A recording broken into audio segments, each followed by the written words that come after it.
Olá, amigos do SEAC. É muito bom estar com vocês para mais uma reflexão dos temas evangélicos. E o tema dessa semana é compreensão no lar. Nos dias atuais, onde enfrentamos muitas dificuldades de toda a ordem, às vezes nos encontramos reclamando da situação atual, do governo, da crise financeira, da inflação, da doença que nos visita. Mas se nós pararmos para refletir, chegaremos à conclusão de que tudo começa no lar. Se estamos bem no lar com a família, todo o restante vai bem, se encaixa melhor. E como podemos saber disso? Fazendo as seguintes perguntas a nós mesmos: como está o meu lar? Quando saio, tenho vontade de voltar para o meu lar? Sinto saudade dos meus familiares? Quantas pessoas não têm um lar para voltar? E um familiar para abraçar? Então nós temos que fazer todo esse questionamento. Será que estou feliz no meu lar? Outra reflexão importante: por que lar e não casa? Casa é a construção física e lar é isso também. E mais a família, a harmonia, o ambiente, o sentimento envolvido. Então, por isso chamamos de lar. Como podemos manter a harmonia no lar? Afastando qualquer tipo de violência doméstica, agressão, palavras duras, ríspidas. Então, a primeira coisa, não devemos ter arma de fogo, guardar em casa arma de fogo, ou nenhum outro tipo de arma. Também não devemos usar substâncias ilícitas, viciantes, como fumo, álcool, drogas. Tudo isso pode nos levar a perder a razão e cometer violências contra nós mesmos e os nossos familiares. Então, tudo isso é muito perigoso. Também controlar as paixões, aquelas paixões às vezes desenfreadas, com times de futebol, novelas, fanatismos, crenças religiosas que levam ao fanatismo. Então, tudo isso pode tirar o nosso equilíbrio emocional. Não fazer do nosso lar um lugar de jogatinas viciantes, que também traz o uso de outros vícios, principalmente jogando a dinheiro. Tudo isso é muito perigoso, traz muita negatividade para dentro do nosso lar. Outra coisa muito importante é não ter o hábito de gritar, ofender, falar palavrões, palavras de baixo calão. Também traz muita negatividade.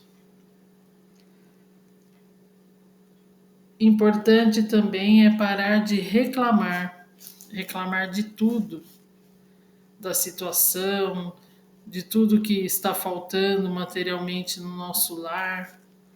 Vamos mudar essa chave e passar a agradecer o que nós já temos. Tudo que nós já temos, as bênçãos do lar, por ter um lar, por ter uma cama para descansar, alimento na mesa, a família. Então, trocar a reclamação por gratidão. É muito importante. Não assistir filmes violentos, nem notícias sensacionalistas. Filtrar muito bem o que passa na TV, o que ouvimos nos rádios e principalmente como estamos interagindo na internet, nas redes sociais. O que os nossos filhos estão fazendo na internet. Isso é muito importante. Estarmos sempre atentos, sabendo com quem eles conversam, quais os jogos, os programas que eles usam. É muito perigoso deixar tudo livre e sem controle, principalmente para as crianças menores e para os jovens também.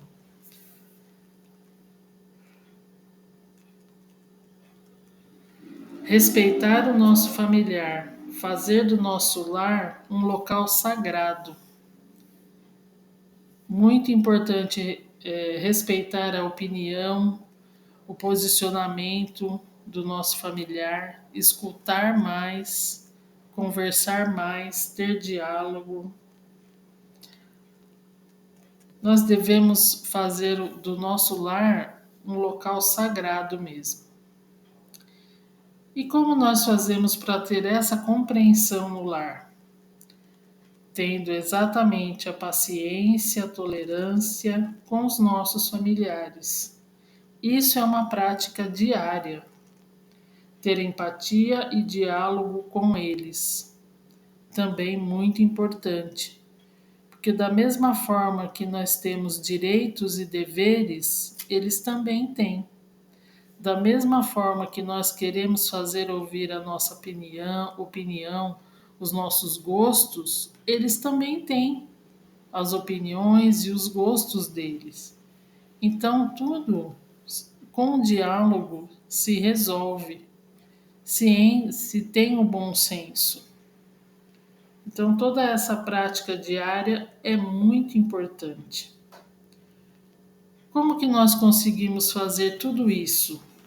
O que pode nos ajudar a manter todo esse lar em mais equilíbrio?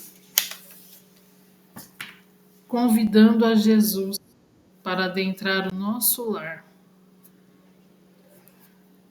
Aceitar Jesus no nosso lar. Que Ele faça parte da nossa família. E pensar: será que se Jesus estivesse no meu lar, eu teria determinado comportamento?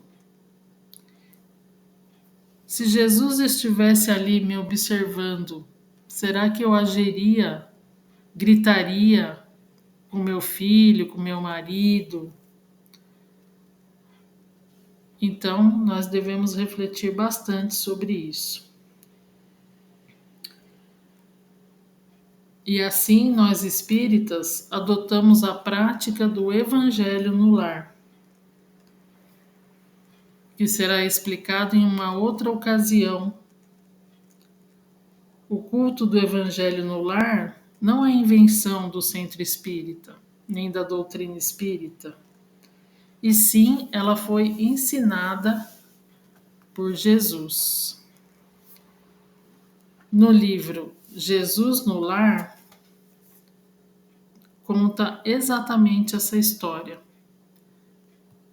que é muito linda e muito emocionante. Eu vou ler para vocês. O culto cristão no lar. Povoara-se o firmamento de estrelas, dentro da noite prateada de luar, quando o Senhor, instalado provisoriamente em casa de Pedro, tomou os sagrados escritos e, como se quisesse imprimir novo rumo à conversação que se fizera improdutiva e menos edificante, falou com bondade. Simão, que faz o pescador quando se dirige para o mercado com os frutos de cada dia? O apóstolo pensou alguns momentos e respondeu hesitante: Mestre, naturalmente escolhemos os peixes melhores. Ninguém compra os resíduos da pesca. Jesus sorriu e perguntou de novo: E o oleiro? Que faz para atender a tarefa a que se propõe? Certamente, senhor, redarguiu o pescador, intrigado. Modela o barro, imprimindo-lhe a forma que deseja. O amigo celeste, de olhar compassivo e fulgurante, insistiu. E como procede o carpinteiro para alcançar o trabalho que pretende? O interlocutor, muito simples, informou sem vacilar. Lavrará a madeira, usará a enxó e o serrote, o martelo e o formão. De outro modo, não aperfeiçoará a peça bruta. Calou-se Jesus por alguns instantes e aduziu: Assim também é o lar diante do mundo. O berço doméstico é a primeira escola e o primeiro templo da alma. A casa do homem é a legítima exportadora de caracteres para a vida comum.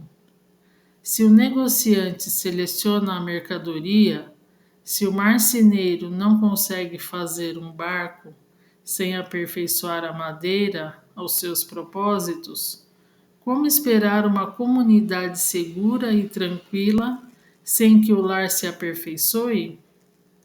A paz do mundo começa sob as telhas a que nos acolhemos.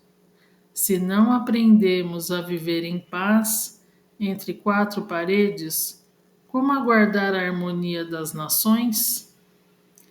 Se nos não habituamos a amar o irmão, país próximo, associado à nossa luta de cada dia, como respeitar o eterno Pai que nos parece distante?